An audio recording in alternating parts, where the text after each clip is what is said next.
Halo guys, selamat datang kembali di Hits Movie. Pada kesempatan kali ini kita akan membahas sebuah film yang berjudul Shark Beginning yang dirilis pada tahun 2021. Film ini menceritakan seorang bocah cupu yang terus-menerus mendapat bulian dari teman sekolahnya sampai membuatnya depresi hingga ingin mengakhiri hidupnya sendiri. Namun, kehidupannya berubah setelah ia menemukan seorang guru yang mengajarkannya menjadi sesosok pria yang kuat dan tangguh. Maka dari itu, tanpa basa-basi lagi mari kita mulai ceritanya. Di awal film, kita diperlihatkan seorang pria bernama Do Hyun. Ia adalah pegulat profesional MMA yang baru saja pulang setelah menjuarai sebuah turnamen MMA tingkat dunia yang diadakan di Meksiko, di mana Do Hyun menjadi juara di usianya yang masih muda yang menjadikannya sebagai petarung terbaik sekaligus termuda dari Korea. Kepulangan Do Hyun nampaknya sangat dinantikan oleh sang ibu serta adiknya. Terdengar dari sebuah telepon, sang ibu yang sangat antusias menunggu kedatangan anaknya dengan memasak makanan yang begitu banyak dan lezat. 엄마. 어디야? 2시간 전에도 온다더니 너 이겼다고 술 먹고 운전하는 거 아니지? 아유, 내가 미쳤어? 한 모금도 안 마셨습니다, 어머니.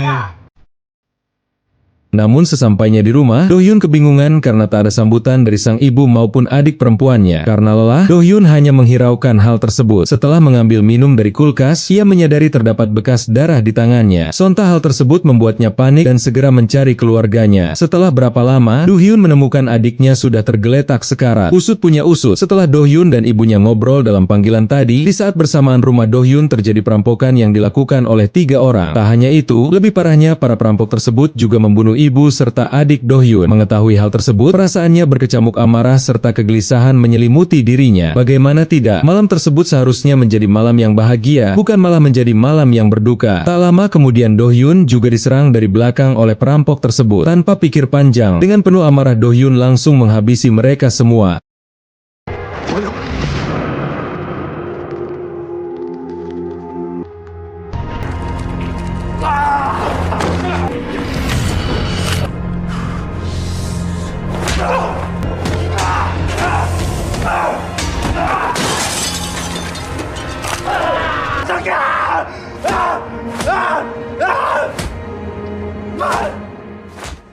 Kemudian di sebuah SMA terlihat siswa sedang menonton berita tentang pembunuhan yang dilakukan Do Hyun terhadap 3 perampok bersenjata. Di situ diperkenalkan juga seorang siswa bernama Wosul. Wosul adalah pria polos yang kesehariannya hanya belajar dan tak banyak bergaul dengan temannya. Meski begitu, Wosul sangat baik dan ramah serta sopan kepada siapapun. Bersamaan dengan itu, nampaknya kelas mereka kedatangan seorang siswa baru. Di hadapan Bu Guru, pria itu memperkenalkan dirinya yang bernama Sok Chan. Diketahui Sok Chan adalah seorang petinju yang sudah memenangkan gelar tingkat nasional di usianya yang masih duduk di bangku SMA. Mendengar hal itu, sontak para siswa bertepuk tangan. Selain jago dalam tinju, nampaknya para murid juga berpikir bahwa Sok Chan orangnya sangat baik. Terlihat dari caranya memperkenalkan diri dengan sangat ramah. Namun tidak bagi Wosul. Entah kenapa ia melihat Sok Chan sebagai sesosok iblis yang membuatnya ketakutan. Kemudian setelah Bu Guru pergi, benar saja, ia langsung memperlihatkan sikap aslinya. Ia memukuli para murid pria tanpa alasan yang jelas. Lebih dari itu, Sok Chan melakukannya hanya demi kesenangan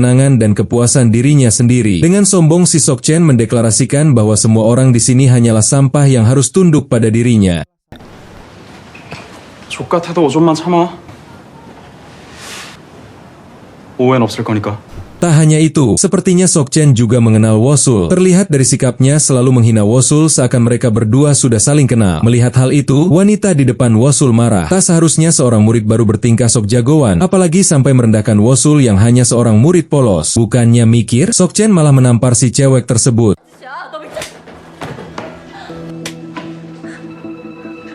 Melihat hal itu, Wosul menahannya seraya memohon agar Sok Chan menghentikan perbuatannya. Namun Sok Chan malah menyiksa Wosul terus-menerus secara membabi buta hingga membuat Wosul tak berdaya.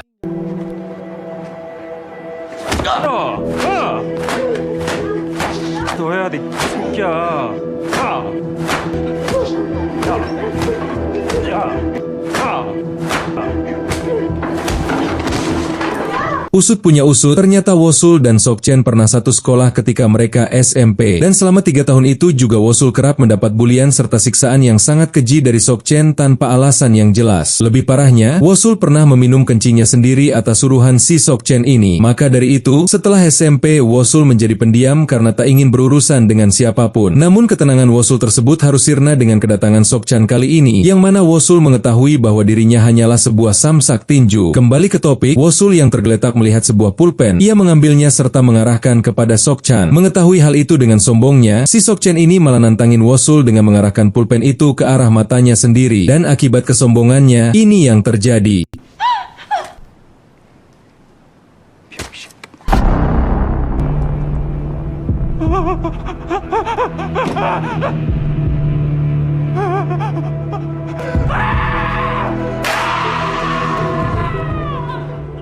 Berkat kebodohannya akhirnya Sokchen kena karma sendiri. Setelah itu Wosul dibawa ke ruang persidangan. Di situ ia didakwa melakukan tindak kekerasan menggunakan senjata. Padahal apa yang ia lakukan merupakan tindakan membela diri. Namun tetap saja para jaksa itu menggugat bahwa tindakan Wosul bukanlah membela diri, melainkan tindak kekerasan berbahaya hingga pembunuhan berencana. Maka dari itu Wosul dijatuhi hukuman penjara. Mendengar hal itu Wosul sangat kecewa, termasuk ibunya sendiri yang menangis histeris mengetahui ketidakadilan ini. Kemudian Wosul dibawa ke dalam bus dan di situ diperkenalkan juga seorang pria bernama Hyun Min, terdakwa kasus pencurian yang hendak duduk bersama Do Hyun yang seorang petinju terdakwa pembunuhan. Mengetahui hal tersebut, Hyun Min pun ketakutan. Wosul lalu duduk di sebelah Do Hyun tanpa mengetahui siapa Do Hyun sebenarnya.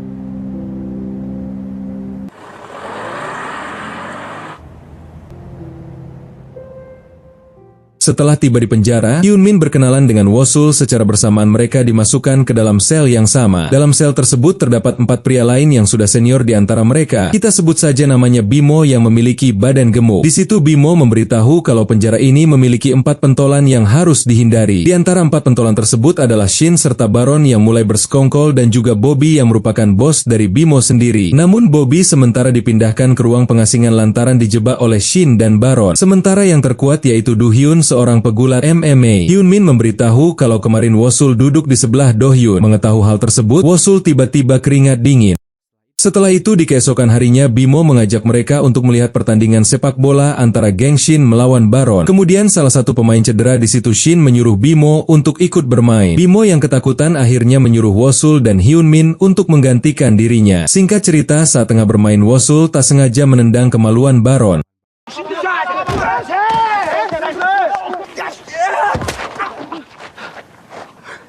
만져봐 있어?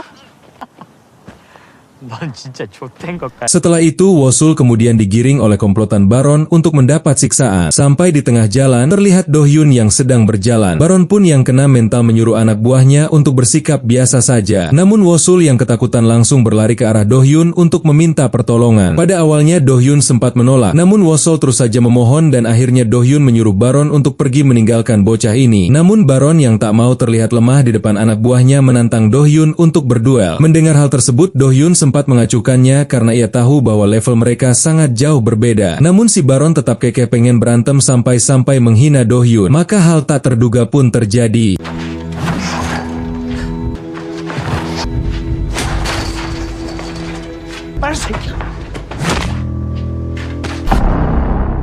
Pada akhirnya Baron langsung tumbang hanya dengan satu pukulan. Melihat hal tersebut, Wosul sangat kagum kepada Do Hyun. Kemudian setelah kejadian tersebut, Baron menyimpan dendam kepada Wosul. Ia selalu menaruh pandangan kemanapun Wosul berada. Singkat cerita, Wosul kedatangan seorang tamu yang mengaku sebagai temannya. Di situ Wosul kebingungan karena selama ini ia tak mempunyai sahabat apalagi hanya sebatas teman. Benar saja orang yang menemuinya tak lain adalah Sokchen. Mengetahui hal tersebut, Wosul sangat ketakutan bukan main. Bahkan untuk memegang sebuah telepon saja ia sangat gemetaran. Tak hanya itu, Wosul juga tak berani menatap wajah Sokchen. Sembari menangis, Sokchen berkata, "Sekarang aku sudah berhenti menjadi petinju dan keluar dari sekolah karena ulahmu. Kini mataku menjadi buta sebelah." Mendengar hal itu, Wosul sangat menyesal. Ia terus saja memohon agar dimaafkan. Padahal kejadian tersebut sama sekali bukan salah Wosul, melainkan si Sokchen sendiri yang sengaja menantang Wosul. Bukannya tobat, Sokchen mengancam Wosul dengan mengatakan, "Aku menunggumu bebas, sementara bersenang-senanglah di dalam penjara. Kelak aku akan membunuhmu pelan-pelan dengan sangat kejam." Mendengar hal itu, Wosul sangat amat ketakutan. Bahkan ia tak bisa tidur nyenyak akibat ancaman serius dari Sokchen ini.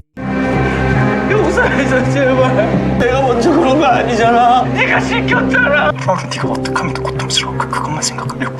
성찬아.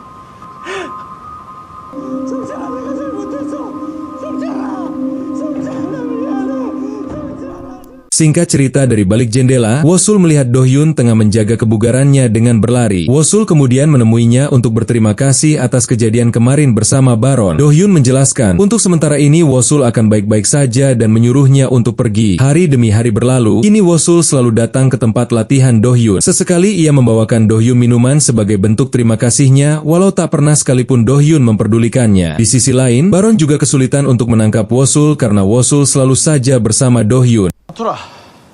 가자.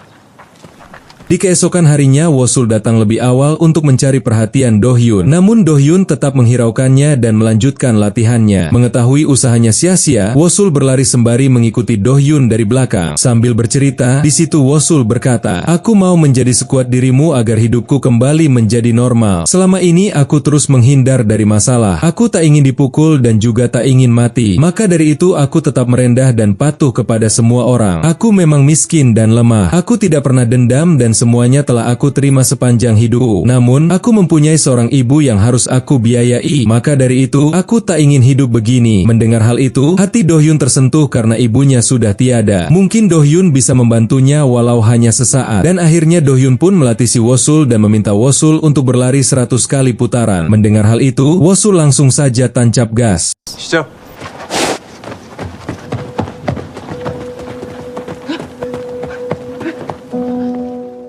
Singkat cerita, Wosul sudah berlari sekuat tenaga lalu Do-hyun menyuruhnya untuk berhenti. Namun Wosul masih terus berlari sembari membayangkan Sok-chan yang terus-menerus membulinya. Pada akhirnya, Wosul berhasil menempuh 100 kali putaran walau akhirnya ia jatuh pingsan.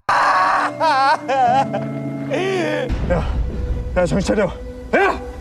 Setelah itu diperlihatkan Do-hyun dan kepala sipil tengah berbincang. Mengingat atas kegigihan dan semangatnya Wosul untuk latihan, Do-hyun pun meminta kepala sipil agar Wosul berada satu sel bersamanya. Kemudian dibawalah Wosul ke dalam sel Do-hyun. Baru saja tiba, Do-hyun langsung menyuruhnya untuk melakukan push up. Dengan kegigihannya, Wosul terus saja menuruti perkataan Do-hyun. Meski berat, baginya tak mematahkan semangat serta terus bangkit menjadi lebih baik. Berbagai latihan dengan porsi di luar nalar kerap ia lakukan. Semua itu semata-mata hanya untuk membuatnya kuat.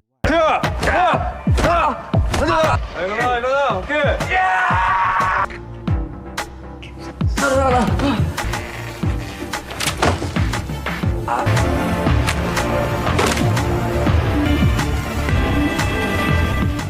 Di sisi lain, Sok-chan yang terlihat depresi mencari gara-gara dengan mengajak dua orang random untuk berantem. Hal tersebut dilakukan tak lain hanya untuk meluapkan rasa kesalnya atas kehilangan karir tinju serta pendidikannya. Aksinya tersebut terlihat oleh seorang ketua mafia bernama Kim. Nampaknya Kim tertarik melihat potensi bagus pada diri Sok-chan. Maka dari itu, Kim mengajak Sok-chan untuk bekerja sama sebagai bawahannya. Pada awalnya Sok-chan menolak mentah-mentah. Namun setelah mendapat pukulan keras, akhirnya Sok-chan mulai tertarik dengan organisasi Kim.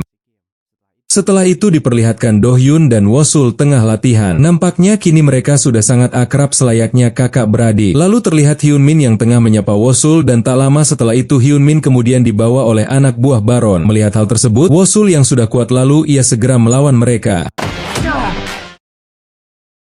Singkat cerita, anak buah Baron yang dipermalukan Wosul mengadukannya kepada Baron. Mengetahui hal tersebut, Baron semakin geram dan menyuruh anak buahnya untuk memanggil Wosul. Ketika Wosul tengah latihan, dua orang suruhan Baron datang dengan santun di hadapan Do-hyun untuk meminjam Wosul. Wosul yang sudah mengetahui hal itu meminta izin kepada Do-hyun untuk menemui Baron. Sesampainya di markas Baron, Wosul dengan sopan meminta maaf atas apa yang terjadi pada anak buahnya. Namun si Baron ini tetap tidak terima dan malah merendahkan harga diri Wosul. Tak terima diperlakukan seperti itu, maka duel pun dimulai.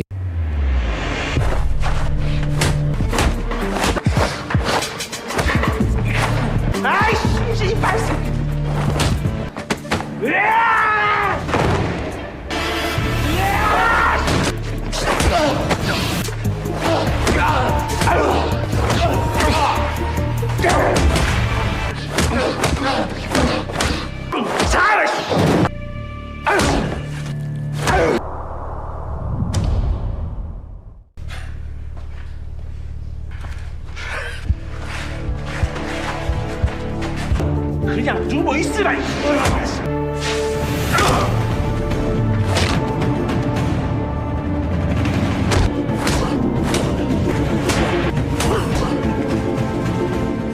Dan akhirnya pertarungan tersebut berhasil dimenangkan Wosul walau ia juga harus bonyok. Kemudian Do-hyun datang dan memisahkan mereka. Melihat hal itu, Shin semakin tertarik untuk mengetes ilmunya kepada Wosul. Di sisi lain, Sok-chan yang telah terlibat organisasi mafia juga semakin menjadi-jadi. Kini ia serasa punya kuasa serta memberantas semua para pesaing bosnya.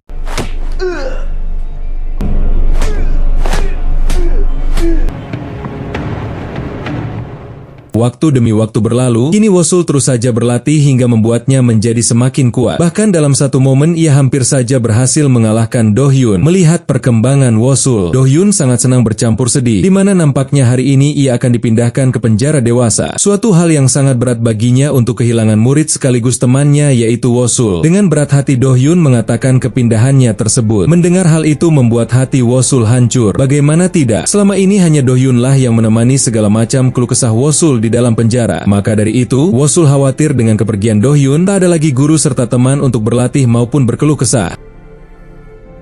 Setelah itu di dalam mobil diperlihatkan seorang supir Sok-chan yang tengah mengobrol dengan temannya tentang kasus seorang bocah yang mengalahkan Baron si preman penjara. Supir itu mengatakan bahwa bocah tersebut bernama Wosul. Sok-chan yang berada di belakangnya mendengar hal itu seketika menjadi syok. Tak percaya bagaimana mungkin Wosul anak culun itu bisa-bisanya berantem bahkan ngalahin preman penjara. Sopir tersebut juga meyakinkannya bahwa kabar itu memang benar terjadi. Mendengar hal itu, jiwa Sok-chan semakin membara. Di sisi lain diperlihatkan Bimo tengah bersama bosnya yang tak lain adalah Bobby. Nampaknya Bobby sudah kembali dari ruang pengasingan. Bobby sebenarnya orang baik yang hanya ingin kedamaian antar ketua geng. Oleh sebab itu saat dirinya berpapasan dengan Baron, ia tak memiliki dendam atas dipindahkannya ke ruang pengasingan akibat dijebak oleh Baron dan Shin tempo hari yang lalu. Bobby hanya mengatakan bisa-bisanya Baron kalah telak dari anak baru yang masih bocah dan berita itu telah tersebar ke seluruh sudut penjara. Baron yang merasa malu hanya menjawab bahwa anak baru tersebut akan berada satu sel bersama Bobby. Namun Bobby sama sekali tak memperdulikannya. Kemudian diperlihatkan Shin dan kawanannya dengan bertugas membersihkan halaman. Sementara itu, seorang petugas membawa Wosul yang akan dipindahkan. Mengetahui hal itu, Shin menyuruh anak buahnya untuk mengelabui petugas, sementara dirinya ingin berbicara dengan Wosul. Di situ Shin mengajak Wosul untuk berantem. Jika Shin menang, Wosul harus mematuhi segala perintahnya. Wosul lalu menjawab, "Jika aku menang, kau tak boleh menindas orang lain apalagi memalak uang mereka serta memukuli orang lain atas dasar kesenangan." Mendengar hal itu, Shin hanya tersenyum. Wosul lalu menegaskan bahwa ia ingin bertarung sekarang, tetapi nampaknya Shin keberatan dan memilih bertarung di keesokan harinya. Namun Wosul menolak karena ia ingin duel sekarang juga. Maka dari itu hal tak terduga pun terjadi.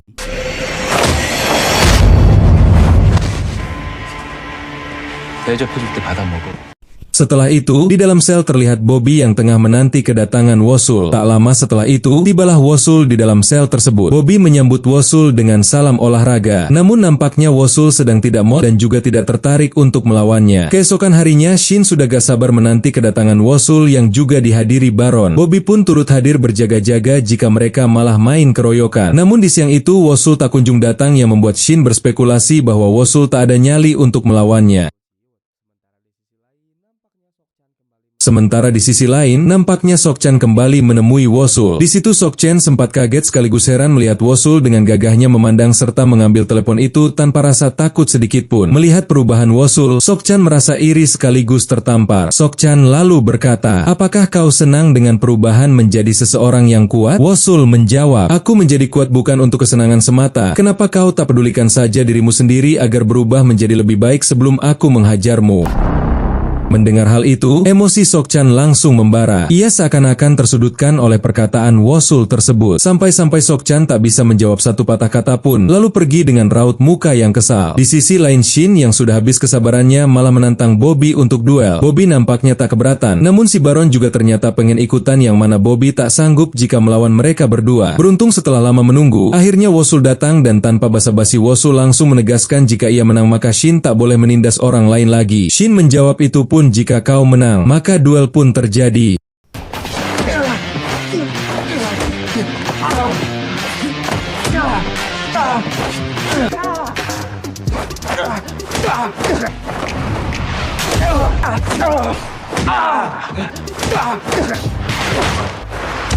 힘 좀 더 쓰지.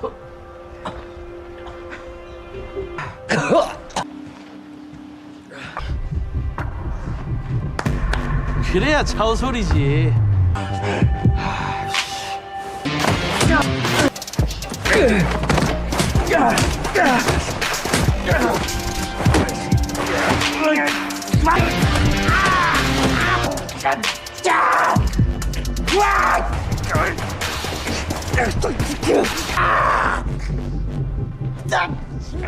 야 씨발 정수 그만해. 그럼 죽겠어.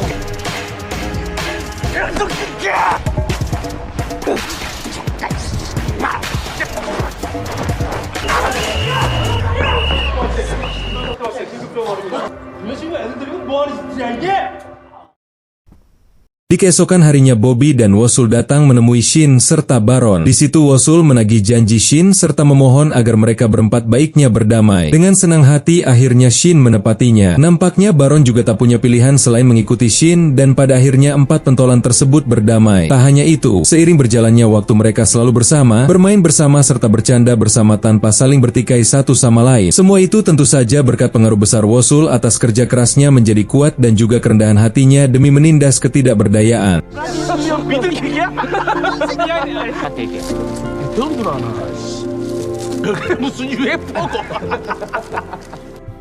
Di sisi lain, di penjara dewasa terlihat Do-hyun tengah melatih seseorang. Melihat pria itu lemah gemulai, Do-hyun lalu mengatakan, "Kau tak seperti temanku yang rela berlari sampai membuatnya pingsan. Maka berdirilah dan buat aku terpukau." Nampaknya sekarang Do-hyun membimbing para napi yang selalu ditindas tanpa mereka minta. Do-hyun menjadi peduli pada orang-orang lemah agar mereka bertekad untuk berubah. Tak lupa ia juga merindukan Wosul dan khawatir padanya. Namun Do-hyun optimis, Wosul bisa menjaga dirinya sendiri bukan dari kekuatannya, melainkan kebaikannya. Di sisi lain terlihat petugas tengah membawa Wosul. Nampaknya ia mendapat keringanan atas berkelakuan baik. Sebelum keluar dari penjara, ia sempat meminta izin kepada petugas untuk melihat tempat latihannya, tempat di mana Wosul menemukan jati dirinya. Kini akhirnya Wosul bisa merasakan udara segar. Udara yang seharusnya bisa ia rasakan tanpa harus merasakan kurungan penjara. Tak berselang lama ia merasakan nikmatnya menjadi orang bebas. Masih ada satu masalah yang harus dituntaskan. Tak lama kemudian, rupanya Sok-chan sudah menunggunya di dalam mobil dari tadi. Mengetahui hal tersebut, Wosul berjalan ke tempat yang sepi tanpa memperdulikannya. Sok-chan turut mengikuti dengan rasa haus akan dendamnya. Setelah mereka dipertemukan, lagi-lagi dengan santun Wosul memperingatkan jika Sok-chan akan mendapatkan hal buruk apabila ia masih ingin bertarung dan tidak mau berubah. Karena Sok-chan yang sudah sangat haus atas dendamnya, dengan senang hati Wosul menerima jika Sok-chan ingin berubah serta berdamai. Namun nampaknya Sok-chan ini masih gak tahu diri dan ia tetap ingin bertarung. Atas dasar iri dan kesal akibat perubahan Wosul, maka pada akhirnya duel antara mereka dimulai.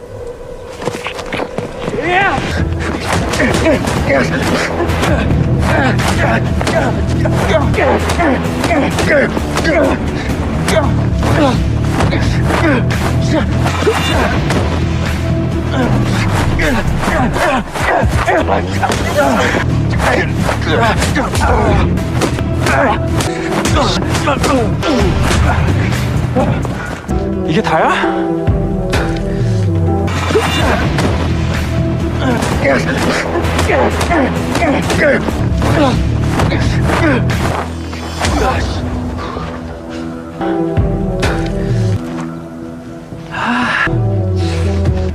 좆될 뻔했네.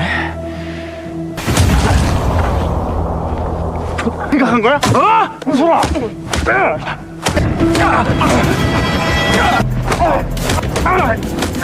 설마 네가 이길 거라고?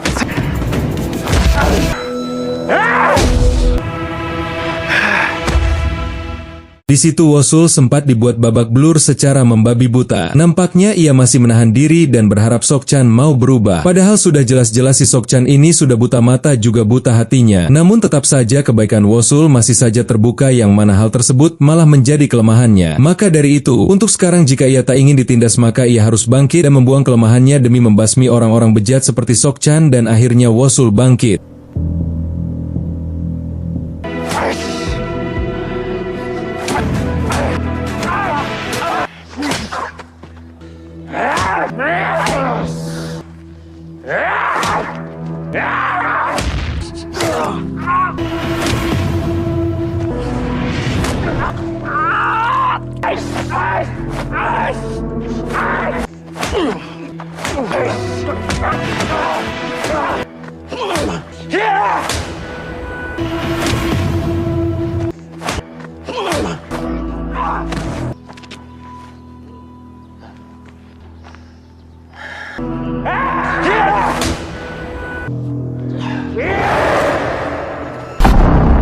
Dan pada akhirnya Wosul berhasil menang padahal tinggal satu pukulan lagi udah kelar itu Sok-chan dibawa ke ruang ICU. Tapi Wosul tetaplah Wosul yang tak mau memperpanjang masalah dan memilih pergi balik ke rumah untuk ketemu orang tuanya.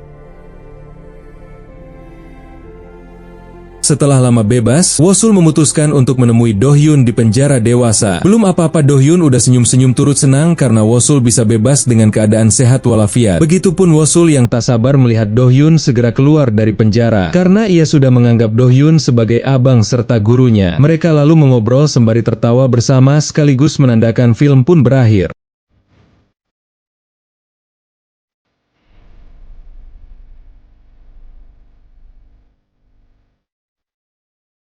Sedikit pesan yang bisa kita ambil dari film ini, untuk teman-teman terus menebar kebaikan sekalipun itu menyakitkan. Terkadang orang-orang di sekitar memang tak mengerti keadaan dan memancing kita untuk melakukan keburukan. Jangan jadikan dendam sebagai patokan kemenangan, namun jadikan hal tersebut sebagai pelajaran. Mari berbenah, jangan menunggu hal buruk terjadi seperti Wosul yang berubah namun harus merasakan pahitnya kurungan penjara. Kita yang masih sehat dan kuat masih banyak kesempatan untuk meraih kesuksesan itu sendiri. Karena sejatinya balas dendam terbaik adalah menjadikan dirimu lebih baik.